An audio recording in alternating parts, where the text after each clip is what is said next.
निज असुस्थ स्त्रीर सेवा करिबा पई चाकरी सरिबाकू 3 वर्ष बाकी थिले भी अवसर नेबा पई वीआरएस नैथिले।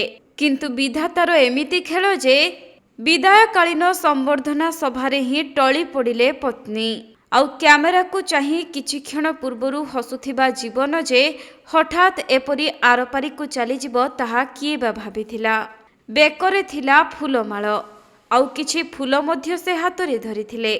स्वामींको विदायकालीन संबर्धना कार्यक्रम पई तांको चारिपाख परिवेश बेस उत्सव मुखर थिला। समस्ते खुशी होई कार्यक्रमर मजा नेउथिले। किंतु एही विदायकालीन कार्यक्रम रे हठात खेली जाइथिला शकर छाया। काहेकिना हठात आखि बुझिले किछि मिनिट पूर्वरु हसी हसी कथा हेउथुबा महिला जनक।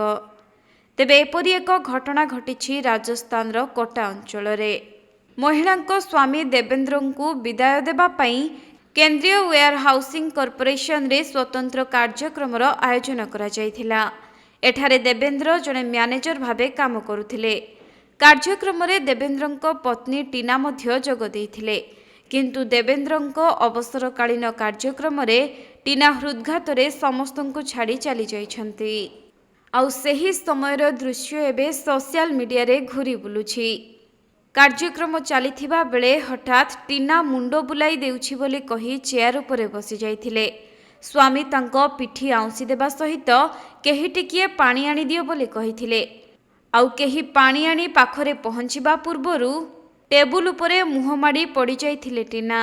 समस्ते तांको उठाइबा पई चेष्टा करिथिले भी सेतेबेले टीना आउ मुंडो टेकी नथिले कि कथा होई नथिले। तेणु तांको तुरंत हॉस्पिटल को निया जाइथिले भी डाक्टर सेठारे तांको मृत घोषणा करिथिबा जଣା पड़िछि।